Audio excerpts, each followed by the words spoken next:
USA Global TV and Radio. Yes, the doctor is still in. I've been here all day and it's been fabulous. I am super excited to welcome you to Talking Heads. And this is a platform where people from around the world who are experts in their field come and share their knowledge, their expertise in their own 30-minute show. Our expert presenter today is Mr. Red O'Laughlin. And if you missed the show right before this, please put it on your calendar. You can have a double dose of red on Thursdays because we do the wise ones together. We just interviewed a fabulous writer slash author slash entrepreneur. So it's a show you definitely want to watch. Go over to our YouTube channel, USA Global TV, and you can watch it there.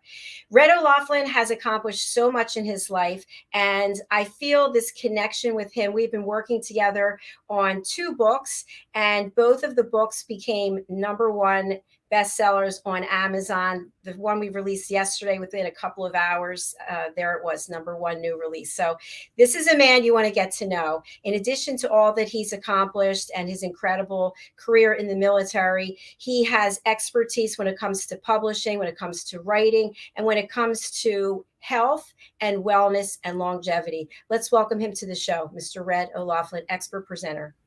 Thank you so very much, Dr. Jacqueline. As a disclaimer, I'm not a medical doctor. I don't work with anything in the pharmaceutical industry. I'm a researcher.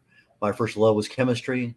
Long before I met my wife, I was in high school. I fell in love with the subject, decided to get a degree in it, graduated, and before I could become a chemist, I got an invitation to Vietnam.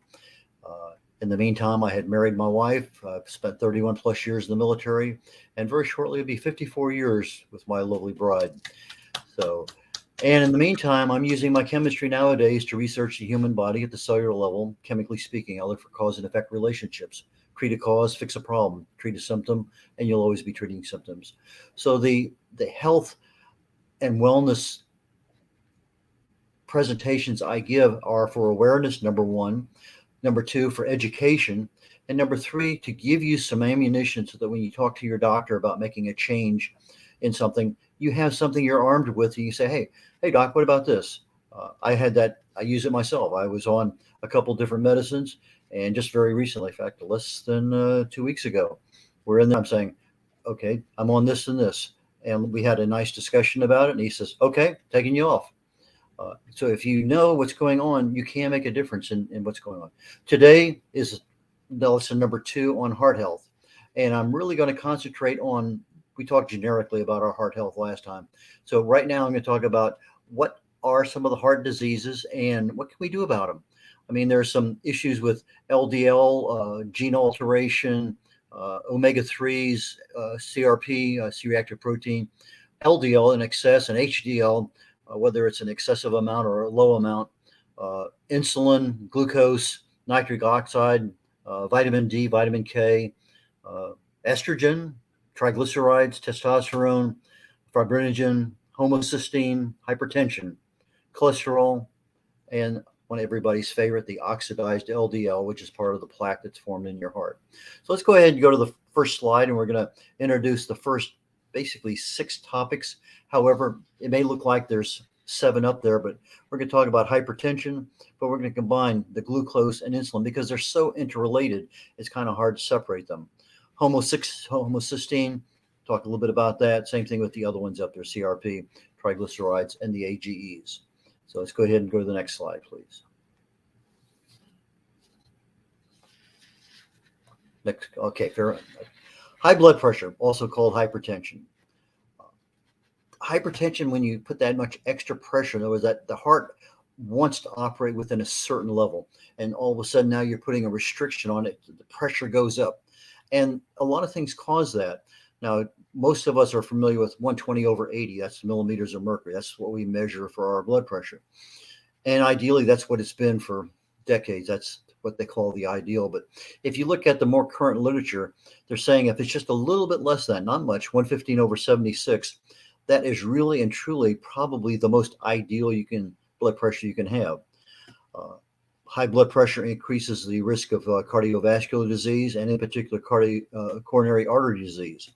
And so when you have those, it's not just one disease that's happening. And as you'll take a look at this particular presentation today, there are some things that cause hypertension, that cause other causes of heart disease. So you may be attacking one particular cause, but if you attack maybe one thing that affects smoking, for instance, over consumption of alcohol, there are some things that actually control multiple causes of something. So we look at what causes high blood pressure. Well, if your salt intake is too high, your weight management is not under control. You're a bit overweight, and the overweight doesn't have to be obesity. It just has to be maybe an extra 20 or 30 pounds. But you carry that extra 20, 30 pounds around for an extra 20 or 30 years, and it adds up. There are some medicines that you take for high blood pressure, and they're all, I would say they're all different, but they treat a different aspect of the actual hypertension itself. So you may have a calcium channel blocker, you may have two or three other ones, and one may work well for a while, and then all of a sudden it stops working, and the doctor will put you on a different medicine because your blood pressure is going back up again. And speaking of that, if you're on any kind of blood pressure medicine, you ought to be taking your blood pressure on a regular basis, at least once a day, and recording it. Now, what happens is, let's say that you're in that 120, 130 range, over 80, over 85, and then all of a sudden it goes up a little bit. Well, anything can cause it to go up a little bit. And it goes up a little bit again and up a little bit again. And now you have 2 or 3 weeks and you're up that 135 over 89 or something. Maybe not enough to worry, but something changed. What changed? That's the question that you ought to be able to isolate. What has changed in your lifestyle? Have you changed your diet? Have you changed your exercise program, which means maybe you're not doing what you used to do? But there's certain things that we'll talk about today that might be a clue as to, well, maybe that's what caused my blood pressure to go up. I can tell you from personal experience, if I gain weight or I stop doing exercise, both of those will cause my blood pressure to go up very, very quickly. I go back to a managed weight level, and I go back to exercise. And I had 31 years of flight physicals. I could pass every single one of them. But if I started having a problem right toward my blood pressure, toward my birthday anniversary, I would get in 2 weeks, increase my exercise, lower my weight, and boom, I've passed everything. But salt definitely has a problem in there. Overweight, we talked about that. Some medicines, kidney fluid imbalance. Kidneys are super critical of electrolytes and everything. Smoking, probably one cause of so many different kinds of individual problems with the heart and other areas of the body. Stress, one of those things that we all face, and it's not the stress. Stress is there for everybody. It's what you do with the stress. If you reach out and you grab a hold of it and you don't let it go, that's a problem. We talked about lack of exercise, and we don't usually like to talk about lack of something. But when you were looking at health in general, we have a certain level that we like to be at. And sometimes if you're above that level or below that level, there's a problem. Now, hopefully some of the things like CRP, we want the level to be at or near zero. You can't go below that. But there's some things in there that are a problem, and stress is one of them. Genetics is always a problem out there. And as we get older, aging is definitely going to be an issue. And then we hear this thing about plaque. And plaque usually comes from cholesterol. They say, okay, if you have a high cholesterol, they automatically assume that cholesterol is oxidized and it's attached to your arteries and heart valves and stuff. But the plaque in and of itself is a problem. But the plaque can be calcium, it can be cholesterol. And there are ways of addressing each one of those. So look at your salt intake, manage your weight, manage your fat. And if you're managing your diet, you probably should not have any problems with any fluid imbalances at all. If you're on a medicine and there's things that you're feeling the side effects of, I'm a big proponent on reading labels. And most people think, well, I read the labels on the foods that I eat. Well, read the labels on your medicines, because there's some things in there, they're called contraindications. It says, you may have this side effect, you may have that one. You don't want to take this medicine with something else. You have to take this medicine with food. Know exactly what the requirements of your medicines are. Smoking, I can't think of any reason for it, but people do it. Anyway, manage your stress. There's so many different, I use pranayamas. Go to YouTube and type in stress management, EFT, emotional freedom techniques, a great way to manage stress. All of those things are very, very good. Let's go ahead and jump over to our next topic. And this is where we talk about excess insulin and high glucose. And in this particular case, this one is probably a lot easier to take hold of, because if you start reading labels and you look and find out, well, what has sugar in it, how many carbs are per serving. The per serving is probably one of the most important things on a label. If you read something and it says this particular product contains 8 servings and you eat the whole thing, well, you've just 8 times everything that's on that label. A lot of times there's gluten in there, and gluten is one of a major problem of so many different diseases. And if you're not recognizing gluten, it's because they've hidden the name. They hide the name of carbohydrates. They hide the name of gluten. But when you're doing everything in there, it's part of the process. Our insulin is what it's supposed to be. It's produced there in the pancreas, and we can go on a number of different tangents with that one. But basically, it takes the glucose from our carbohydrates that we eat and converts it and pushes it into the cell, and that's the energy that we have. That's the primary way we operate. There's also a ketogenic way of operating, and we're not going to talk about that one today. We'll probably pick that one up down the road. But as you take a look at your insulin, it becomes what they call insulin resistant. In other words, it takes more insulin to produce the same amount of carbohydrate into the cell. So if you have a normal body, and let's say it takes 2 grams of insulin to get 2 grams of glucose into 2 cells, now all of a sudden it's taking 4 grams of insulin to get 2 grams of insulin into 2 cells. And I'm just using numbers just to give you an indication. But the cells are receptive most of the time. But with insulin resistance, now you have a problem. That way you end up with excellent extra or excess insulin. You end up with more glucose. And when you have more glucose in the body, that's stored as fat. If you can't get it into the cells, it's going to be stored someplace, and fat is where it's going to go. And if you start having a little bit of extra tire around the middle, you have 4 times as many fat receptors in the gut area around your waist than you do anywhere else in your body. But you may have an obesity issue, a lot of problems with insulin resistance with obesity. An inactive lifestyle usually accompanies some level of being overweight or obese. Sometimes a family history, you just have the wrong genes, but just because you have a gene doesn't mean it can't be turned off. Diabetes is a major factor for heart health, something that really and truly increases your risk of hypertension. Particularly diets that are very, very high in carbohydrates. And again, that bugaboo of smoking. Those are things that really need to be addressed. Smoking cessation programs are out there. EFT, emotional freedom techniques, go to YouTube. There's so many different programs, weight loss, smoking cessation, sleeping. I used to use it. I was traveling around the world quite often. I'd come back from Korea, I'd come back from Bahrain or some other place in the world, and you're changing 10, 12 time zones, and then boom, you're back to wherever you're at trying to go back to work the next day. And I would use EFT as part of my, let's transition back as quickly as possible to the time zone that I'm in now.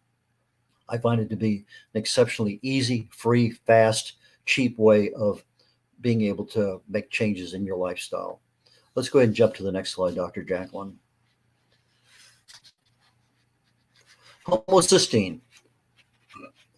Homocysteine is generally not a problem until you start having deficiencies in your vitamin Bs, B12, B5, folic acid, and B6. And when that happens, the homocysteine, which is generally formed by having a methylthionine, which we usually get from food, it's an essential fatty acid, combined with cysteine, they make homocysteine. Well, typically the way the body works is it gets rid of it with the B vitamins and also with trimethylglycine. It has a normal way of removing that homocysteine from the body. However, when you're not in control, it's not in balance is probably the better word, of the vitamins and nutrients the body needs on a daily basis, now you start having a buildup of homocysteine. This buildup is easy to find out. It's a super simple blood test, very inexpensive. And it's one of the blood tests that I get every year with my annual physical. If you're in range, boom, you're fine. If you have high homocysteine, generally speaking, your B vitamins and your trimethylglycine are things that will bring you back under control. But homocysteine not only affects the heart, it affects a lot of other things too. It affects your production of glutathione. It affects, which in turn increases the risk of other cardiovascular disease, osteoporosis, depression, Alzheimer's, and also increases the production of plaque that you have in your body. It's generally easy with the vitamins to get rid of it, but smoking, looking at your cholesterol levels, it's not necessarily the cholesterol much as the ratio of your high cholesterol to your LDL. Sleep is an issue that brings in a lot of problems. If you're not getting a good quality sleep each night, it's not only your heart that's going to be a problem, it's going to be a lot of other aspects of your life. EFT, emotional freedom techniques, I find to be super good for sleep issues. If you're stressed and you're constantly thinking about the same thing all the time, you probably need to increase some level of stress management. If you're only doing it once a day, 2 or 3 times a day. But stress is, again, it's there. It's what we do with it. If I reach out and I don't let go of that stress, now I have a problem. If I'm letting it go, boom. Diet, lifestyle. Can't say much more than that. Let's go ahead and jump to the next one, please. Okay. Triglycerides, just like we talk about our cholesterol, and we're going to be talking a lot more about cholesterol next week. But triglycerides are another problem it's another issue, and it is a problem that causes heart problems. And when your triglycerides are elevated, now we have a problem. Your excess carbohydrates increase triglycerides, but not as much as alcohol does, smoking does. Some medications increase your triglycerides. Uh, a triglyceride is basically one glycerol molecule with 3 additional fatty acid molecules. The typical ideal range is, they say, about 100 milligrams per deciliter. And that's what is usually for your triglycerides. They don't get too concerned about it unless it goes over 150. But a lot of times it'll be up 200, 300 or more. And it's one, if your triglycerides are over 300, yes, you really need to be on something. Be talking to a doctor, be talking to somebody who can help you with that one. Triglycerides and cholesterol are not the same molecule. A lot of times the doctors will put their patient on, oh, you got high cholesterol. I'm going to put you on a low fat, high carb diet, very complex carbs, increase your fiber. Well, they're going to lower the LDL, which does address your cholesterol issue, but it increases the triglycerides. So you've traded one problem for another problem by not even knowing that you had a problem with triglycerides. Kidney disease, liver problems, both of those contribute to triglycerides. Again, obesity, smoking. But where do you have the most control over your triglycerides? Your choices in foods. If you're smoking, stop. If you're alcohol, 1 glass a day, every other day, whatever it may happen to be. If you're constantly fighting the battle of high carbohydrates, EFT is another good way of at least making your body aware of it. You're reading the labels. Okay, a lot of diets. I was on a Atkins diet for about 6 years, and I dropped 40 pounds in a very short period of time, kept it off. A lot of other issues associated with that, and we're going to talk about that when we start getting into vitamin D, vitamin K, and heart, because there's some issues that you really need to know about with regard to a low carbohydrate diet, a high fat diet, keto, and what it really does to the heart. But the problem I found out after the effect was I didn't have any energy. I didn't have any stored glycogen in my muscles because I was on literally a ketogenic diet, but I wasn't addressing issues of acidity and alkalinity in the body. And those issues are just as critical as anything else. I was in acidosis, probably severe acidosis, for at least the last 3 years of my program with Atkins.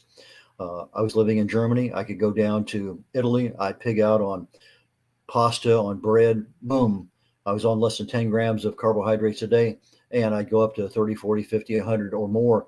I would gain 12 pounds, literally 12 pounds in a 2 or 3 day weekend. Come back 2 weeks later, I'm back on my regular lifestyle, and everything's gone. But carbohydrates have a major, major effect in so many different ways in the body. And we're going to end a little bit early today, it appears. So I'm going to just jump into our last topic. And we're going to talk about CRP. CRP, and that's not my last topic. I was getting ahead of myself. C-reactive protein. When you have inflammation in the body, C-reactive protein is generated. The body would actually create it. That protein is not there normally. If you get a CRP test, a blood test, again, very inexpensive, easy, cheap way to do things, it should be as close to zero as possible. For men, they consider it ideal anything less than 0.55 milligrams per liter, I believe is that particular measurement. For women, 1.55. For most practical purposes, if you're less than 3, you're in good shape. If you're over 5, I ought to start looking at what's the cause. If you're over 10, 20, 30, and a lot of people in the United States, because of the standard American diet, are 50, 60 or more. It's excessive amount of inflammation in the body. Disease starts at the cellular level with chronic low level inflammation. What causes it? The free radicals that are generated by our digestive system, by our lifestyle, by our metabolism, by the foods we eat, by the toxins in our bodies, by the literally the clothes you wear can have chemicals in them that get absorbed into the body. There are so many places that generate the air we breathe. So many places generate free radicals. Free radicals get down into the blood, into the cellular level, and they reach out and they just grab an electron. That causes them to stabilize and be nice and peaceful. However, the molecule that they ripped the electron from now becomes another free radical. In order to correct that situation, you have to have an antioxidant.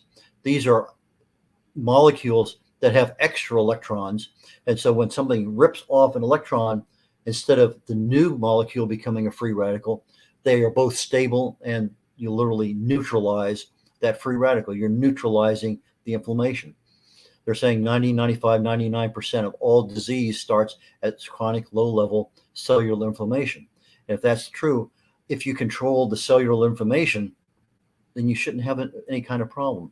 Left uncontrolled, that inflammation at the cellular level starts building up and you have what's called oxidative stress. And that goes into all different areas of the body. And this is where you start having a problem within the heart, a problem in the brain, a problem everywhere in the body. Oxidative stress is not a situation you want to be in. But you have the same fix.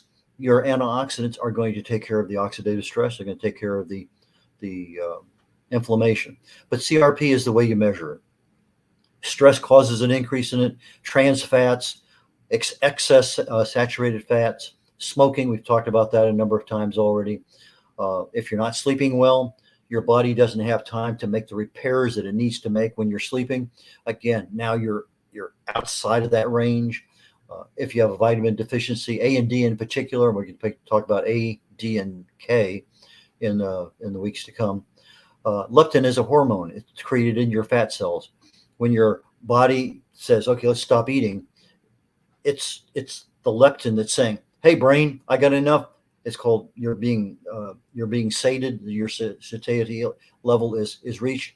But most of us, our brains register that little bit of, okay, I got just the right amount of food in my body. I don't need any more. But that impulse goes into the brain and comes right back out again so quick that we don't even know that we had. If you're paying attention to it, yes, you can actually recognize that. And when does it occur? Generally speaking, somewhere around 1/3 to 1/2 of the food you normally eat on a plate. I tell people to go to a salad plate rather than a large plate. And on a salad plate, I can notice it generally somewhere around halfway through my meal.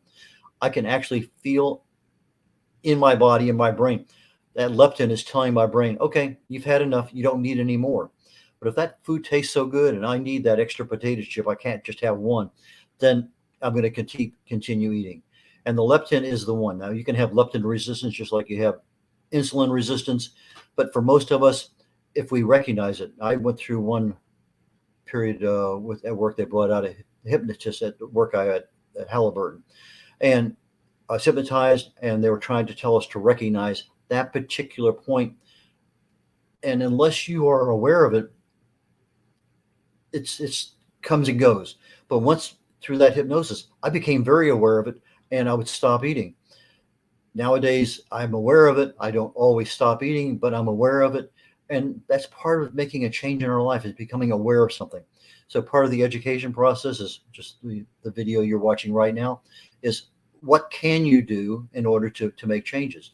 Well, as your fat cells create leptin, that hormone goes into the brain. The brain says, okay, I should stop eating, but you don't. Excess estrogen is another problem that causes excess CRP. There's some others, but these are the basics, something that you can control. So if you're looking at things, smaller quantities, salad plate, nutrient balance, and that's across about 30 different nutrients the body needs. And I believe my next slide is my last one. We're going to talk about AGEs, advanced glycation end products. These are things that you can either eat and get them in your body, or things that happen because a fat molecule will actually take and bond to a sugar molecule in the bloodstream, and that bond is literally impossible to break. They cause your skin to age early. It causes a lot of issues with many different diseases. Mostly you see it in your skin. You look like you're aged 20 years before your 20 years is up.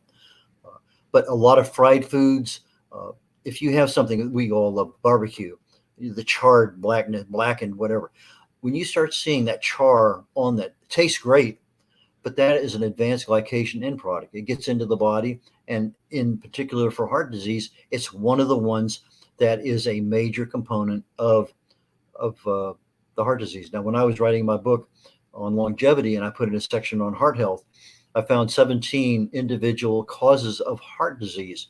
And I was surprised because the source I was using at the time I thought was pretty good. But they didn't talk about AGEs being a cause of heart disease, so I added it. And in the meantime, doing some other research for this particular series of presentations, I think I found one or two other causes of heart disease that weren't included in my book that I'm planning on developing a little bit more and talking about. But research is one of those things I love to do, and I do it nearly every single day. But if you avoid fried foods, again, you're starting to get that fat, the protein, the sugar, excess sugar in the body and the bloodstream. So you want to control the carbohydrates you're eating. You want to control the amount of fried foods that you're eating, and you want to minimize the amount of charred foods of anything you have out there. Packaged foods have a lot of AGEs in them, more so than anything out there that you can think. You don't even know they're there. And that's one of the ones that we have. But AGEs cause a lot of different health issues. Um, we talk about binding with a sugar molecule in the blood. Well, we think about glucose, but in our foods, they use a thing called high fructose corn syrup. Fructose as a sugar molecule will cause about 10 times more bonding issues with to form AGEs than glucose does. So if we're sitting there and we're guzzling down Coca-Cola, or we're sitting there and we're having foods that are made from high fructose corn syrup, you are increasing the likelihood, the risk of having excess AGEs in the body. There are a lot of things that we look at, but your omega 3s are critical. Vitamin C, vitamin D, K, calcium, magnesium. Uh, Garlic is a great food to handle a lot of the things that are for heart health. Coenzyme Q10. A lot of times, a doctor will put you on a statin drug to lower your to lower cholesterol, but the cholesterol is needed in every single cell in the body. But the statin drug also shuts down CoQ10 production in the body, and when you do that, now you're taking something that the body normally makes, you're shutting it down. There's just a lot of you have intertwining all over the place when you're talking about how different chemicals react in the body. Something as simple as calcium, the body needs it. When I found out that I had acidosis, my body was actually leaching from my bones calcium to get into my bloodstream in order to make my bloodstream stable within regard to a very narrow range of pH, 7.35 to 7.45.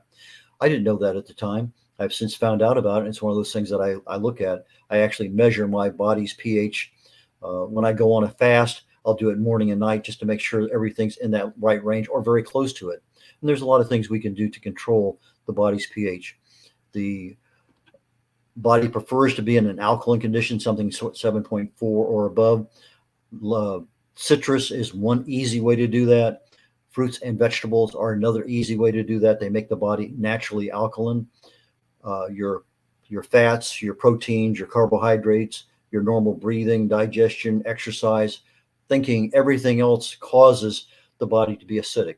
When you have an acidic body, your risk of any kind of disease goes up over time.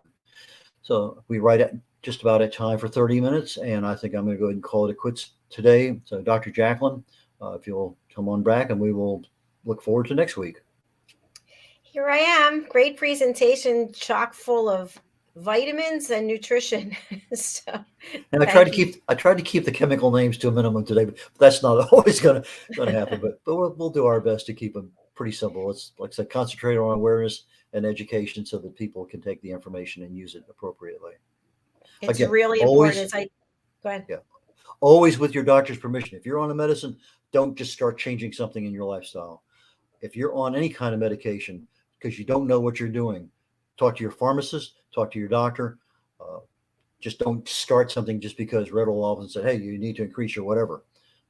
So that's just part of being common sense and smart about your health. Thank you for that disclaimer. I appreciate it. I want to let you know I finally scheduled my physical, and I think it's next week, and it's really because of you. So thank you. Well, I'm sure everything will go well. If not, you'll have a good discussion with your doctor because you know so many more things than most people. Yes, and because I've learned so much from you as well. So thank you. And I have your information up for how people can contact you. Do you want to share that? Yes, for those people on radio right now, the easiest way to reach me is at red.olaughlin.com. That is RED, like color red, O'Laughlin, OLAUGHLIN. That's OLAUGHLIN.com. So red.olaughlin.com is my website. I have about 1,400 blogs on there, mostly dealing with some aspect of health or wellness. Red.olaughlin@gmail.com is another way to reach me. Those are two email addresses I check with frequency each day. So those are the two easiest ways to reach me, and I welcome the contact, really. Got a question? Send it to me. If I can answer it, I'll give you an answer. If I can't answer it, I'll tell you. And then if it's something that really and truly intrigues me, I'll probably do some research on it. But a lot of people say, well, why'd you write about this? Well, I only write about things that I really find intriguing. And if enough people ask me about it, then I become intrigued because enough people ask. So you might want to start a new trend. Back to you, doctor. I love that. Thank you. And we do have a comment from Patrick's Diamond. Hello. Hello to you as well. Looks like you are a jeweler. Thanks for joining us. All right, Red, before we sign off, I just have to do it. It's really self serving, but it's not about me. It's about the other authors in this incredible book that you and I helped to bring to life. Adversity to Awesome, true life stories of inspiration from survivors of imprisonment, addiction, sexual assault, and more. And the great news is that it's available right this minute on Amazon. It was a #1 new release as of yesterday, and today it's still in the top 10. It's #6. So please go over and purchase that book and support the work that we have put out there to help inspire people to come out of the darkness and to be your own lighthouse. And doctor, to follow up just a very brief moment on that, many causes of depression, anxiety, ADD, ADHD, all have a dietary foundation. There's some disruption in the diet, the natural, the balance of the nutrition, and you start ODing literally on gluten, on carbohydrates. The risk of mental illness, particularly with the entry level of depression, anxiety, can all be addressed very easily with dietary choices as opposed to medical choices. So that's another really interesting way. I think Grain Brain and Wheat Belly are two books that I recommend to people who particularly have children with ADD, ADHD. Major success at getting them off Ritalin and other drugs literally in 30 days. So that's not the topic of discussion today, but since the book deals a lot with issues surrounding mental illness, it's one of those things, again, awareness and education. And it is Mental Health Awareness Month. So it's timely for people to go and get the book. Also, I just want to give Red a plug as a book coach, in addition to him being a researcher and everything else. He's a fabulous book coach. He helped me with both of these books, Behind the Green Screen and also Adversity to Awesome. They both were #1 new releases on Amazon, and I really attribute that to working with Red. So thank You're you so most much. kind, doctor. Well, it's true. What can And I say? and I see you have just a couple minutes. Oh no, you have actually more than that. This is a short show today. Yes. Well, it's actually we're about 4 minutes from the end of the show. So anything else you'd like to share with our audience, you're welcome to. No, I think that's more than enough for today. And I bid you That's a adieu, and I'm wrap. going to catch you next Thursday for the wise ones, and then we'll follow up with the next series of about a half a dozen or so causes of heart disease and what you can actually do about it. That's one thing. Knowing it, it's another thing. Heart disease is not something you have to live with forever. Now, you may have something severe because it wasn't corrected early enough, but if you know about it ahead of time, you might actually be able to do something. And that's what we're hoping. And again, don't just do something because somebody tells you. Talk it over with your doctor first to make sure that makes the best sense to everybody. It's your health. Fantastic. Yes, to your health. Thank you very much. And I look forward to seeing you hopefully on Sunday when I meet with Mariska. So I'll be in touch. Okay, I need to follow up with you on that because I don't have that on my calendar right now. I know. I just discussed it with her last night. So we're talking about our new series of books that we're going to be working on for children, teaching children how to listen, listening skills. So, Fantastic. Look forward all to right. it. Take care of yourself. Thank you. Bye now. Bye bye. Thank you, everyone, for watching, for listening, wherever you are in the world. We really are thrilled to have you here. We have some new shows that have just started this week. We have new shows starting tomorrow. So stay with us because we continue to grow. And our goal here is always education, entertainment, hope, and inspiration. If you'd like to be a guest on any of our shows, please go over to our website, which is usaglobaltv.com, and you can book your session. Or if you would like to watch any of our shows, you can watch them on our website, and you can also watch them on our YouTube channel, as well as a number of other platforms. But I suggest you go over to YouTube, which is USA Global TV.